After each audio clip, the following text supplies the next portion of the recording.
बिस्मिल्लाहिर्रहमानिर्रहीम। अस्सलाम वालेकुम स्टूडेंट्स, कैसे हैं आप? मैं हूं तहीना की और आज हम एफएससी सेकेंड ईयर केमिस्ट्री का 23rd लेक्चर स्टार्ट कर रहे हैं which is from the common industries in Pakistan. Last time हमने फर्टिलाइज़र्स को देखा था और इंडस्ट्रीज़ के इंट्रोडक्शन को देखा था। नेक्स्ट आपके पास सीमेंट इंडस्ट्री, इसमें से कुछ टॉपिक रह गया था, वो भी आज हम डिस्कस करेंगे और सीमेंट इंडस्ट्री को भी डिटेल में चेक करेंगे। लास्ट टाइम हमने देखा था nitrogenous fertilisers. Next category is phosphatic fertilisers. Phosphatic fertilisers क्या होते हैं? जैसे मैंने लास्ट टाइम बताया था कि प्लांट के लिए जो इसेंशियल 3 एलिमेंट्स हैं वो आपके पास आ जाते हैं, नाइट्रोजन, फॉस्फोरस एंड पोटेशियम। ये 3 हैं। इसमें से हमने जो नाइट्रोजन वाली कैटेगरी है ये पढ़ी थी। आज हम फॉस्फोरस और पोटेशियम को देखेंगे। फॉस्फोरस जिन फर्टिलाइज़र से ऑब्टेन होता है they are called phosphatic fertilisers. Phosphatic fertilisers जो हैं ये रिक्वायर्ड होते हैं for the early growth to accelerate the seed and food forming during the later stages of growth.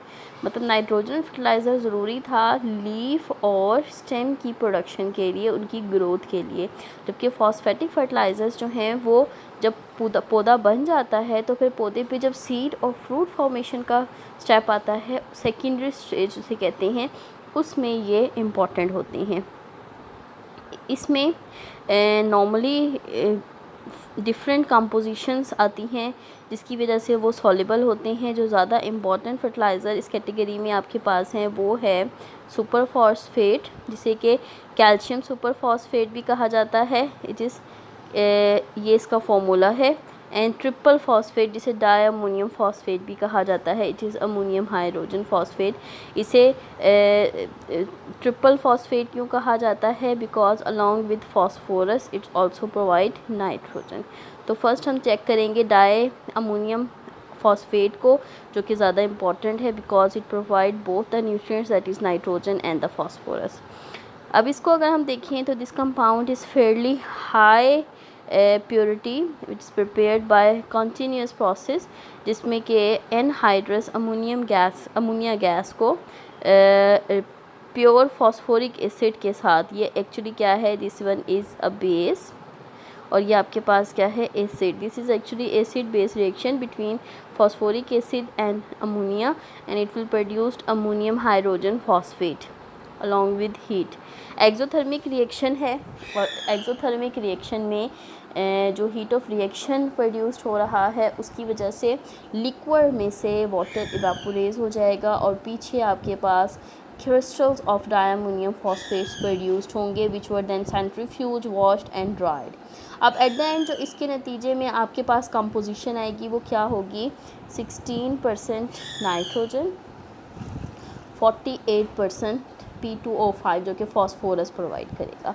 और ये जो प्रोडक्ट है that is di ammonium hydrogen phosphate, ये 75% प्लांट न्यूट्रिएंट्स को फुलफिल करता है when it is mix with some other fertilisers. उसके बाद आपके पास जो नेक्स्ट कैटेगरी आ जाती है it is potassium fertiliser. Potassium fertilisers वो हैं जो कि प्लांट को पोटेशियम प्रोवाइड करते हैं। अब देखिए, नाइट्रोजन सबसे अर्ली स्टेज में रिक्वायर्ड था, फॉस्फोरस रिक्वायर्ड था for the seed and fruit development. अब जो पोटेशियम थर्ड कैटेगरी है वो रिक्वायर्ड है for the formation of starch, sugar and the fibrous material. अब अगर आप गौर करें तो स्टार्च, शुगर या फाइब्रस मटेरियल किस वक्त प्रोड्यूस्ड होता है, जब फ्रूट बिल्कुल राइप होकर पक जाता है, बन जाता है। इसके अलावा ये प्लांट की रेजिस्टेंस इंक्रीज़ करते हैं against disease and makes plant strong by helping in healthy root development. तो ये इसके यूजेस हैं। पोटेशियम फर्टिलाइज़र स्पेशली यूज़फुल हैं किन किन क्रॉप्स के लिए, tobacco, coffee, potato and corn. ये वो क्रॉप्स हैं जिसके लिए पोटेशियम फर्टिलाइज़र बहुत ज़्यादा ज़रूरी हैं। अब इसमें जो फर्टिलाइज़र यहाँ डिस्कस है it is potassium nitrate. Potassium nitrate salt है जो प्रिपेयर किया जाता है bye double displacement reaction of sodium nitrate, aqueous solution of sodium nitrate with potassium chloride.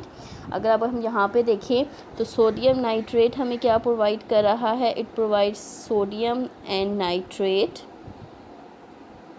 और पोटेशियम क्या प्रोवाइड कर रहा है, इसका aqueous solution potassium plus chloride. अब रिएक्शन क्या होगा कि जो पोटेशियम है it goes with nitrate and sodium with chloride. As a result you will get a mixture of sodium chloride and potassium nitrate. अब इसके नतीजे में क्या है कि concentrated hot आपके पास पोटेशियम नाइट्रेट सोल्यूशन प्रोड्यूस्ड होगा, जिसमें हम सॉलिड, ये आपके पास प्रोड्यूस्ड हुआ है, इसमें हम सॉलिड पोटेशियम क्लोराइड ऐड करते हैं ताकि on heating potassium chloride crystal change हो जाए इनटू सोडियम क्लोराइड और हॉट पोटेशियम नाइट्रेट जो है वो eight the end of the kettle आपके पास ऑब्टेन हो जाए।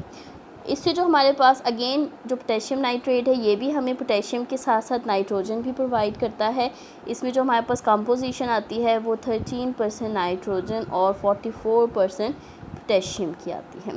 तो ये थे आपके पास पोटैश एंड फॉस्फोरिक फर्टिलाइज़र्स। अब अगर हम पाकिस्तान में फर्टिलाइज़र इंडस्ट्री की बात करते हैं तो जैसे मैंने लास्ट टाइम बताया कि पाकिस्तान प्योरली एग्रीकल्चर कंट्री है, तो एग्रीकल्चर कम्युनिटीज़ को मेंटेन करने के लिए इस केस में बहुत ज़्यादा क्या करते हैं फर्टिलाइजेशन, रिपीटेड कल्टीवेशन की जाती है, जिसमें यूरिया फर्टिलाइज़र्स की ज़्यादा इम्पोर्टेंट है पाकिस्तान में।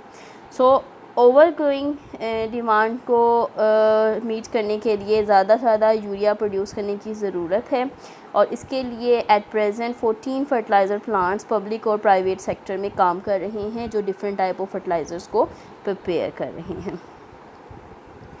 Total production of urea fertiliser देखें तो 2002 में पाकिस्तान में तकरीबन 56,30,100 मैट्रिक टन्स पर एनम जो है वो fertiliser that is urea produced हुआ है।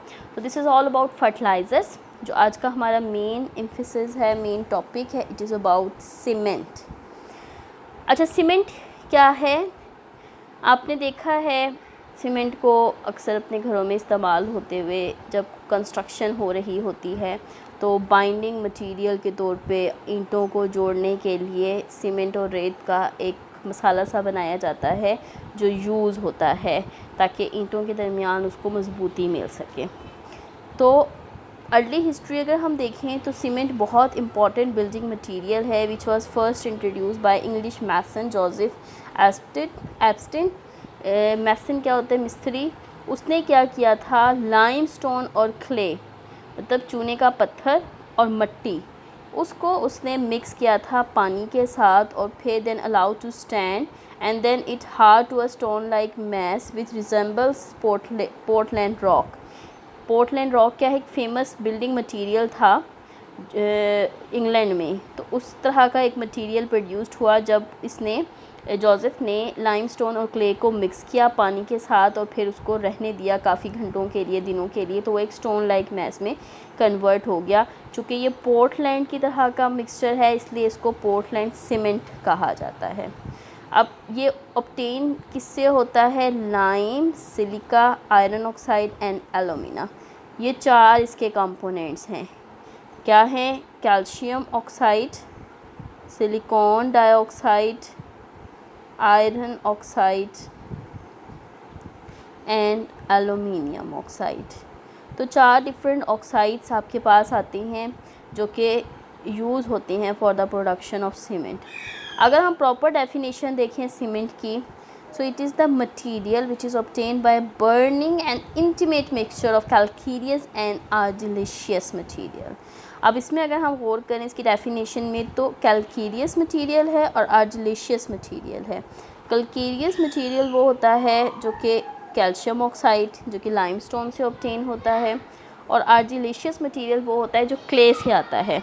तो इसमें आपके पास मिक्सचर आता है सिलिकॉन डाइऑक्साइड का, एलुमिना का और आयरन ऑक्साइड का। तो आपके पास कैल्केरियस और आर्जिलेशियस मटीरियल, तो कैल्केरियस मटीरियल में कैल्शियम ऑक्साइड अगेन वही 4 ऑक्साइड्स हैं और आर्जिलेशियस मटीरियल में ये 3 ऑक्साइड्स का मिक्सचर आ जाता है।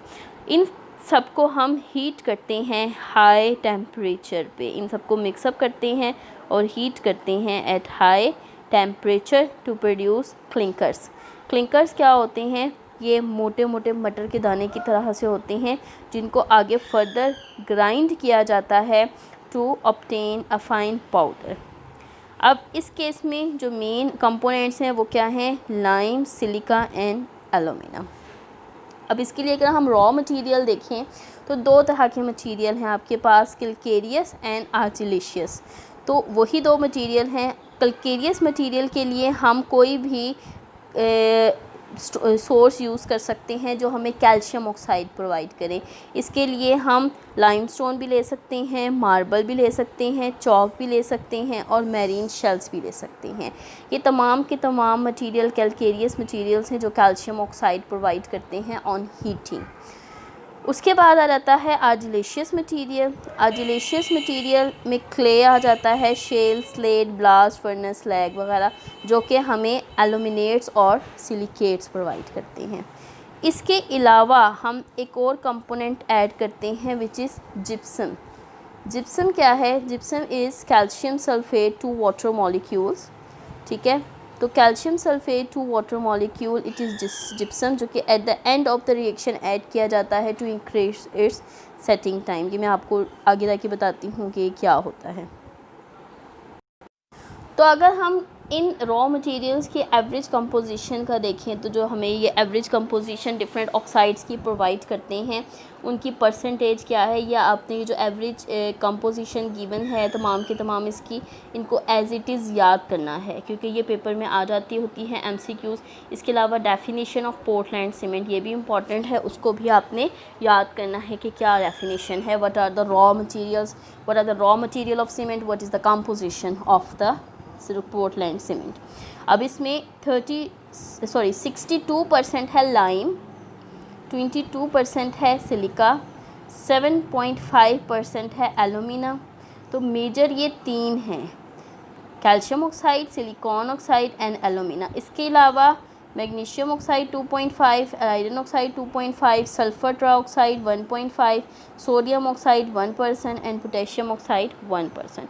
तो ये डिफरेंट ऑक्साइड्स का मिक्सचर है जो कि ख़ास प्रोसीजर के थ्रू मिक्सअप होकर हमें डिज़ायर कंपोजिशन प्रोवाइड करता है। तो ये तो था कि सीमेंट क्या है और क्या इसके लिए रॉ मटेरियल्स हैं, उसकी कंपोजिशन क्या है। नेक्स्ट आ जाता है इसकी मैन्युफैक्चरिंग प्रोसेस कि जो सीमेंट है इसको प्रिपेयर कैसे किया जा सकता है। अब इसको प्रिपरेशन के दो मेथड्स होते हैं, एक है ड्राई प्रोसेस और एक है वेट प्रोसेस। ड्राई जैसे नेम से इंडिकेट है कि ये ड्राई फॉर्म में होगा, मतलब पाउडर फॉर्म में होगा, जबकि वेट का मतलब है कि हमने इसको डिज़ोल्व कर लेना है, स्लरी टाइप बना लेनी है। अब कौन सा मेथड अडॉप्ट करना है, ड्राई या वेट, ये डिपेंड करता है इन तीन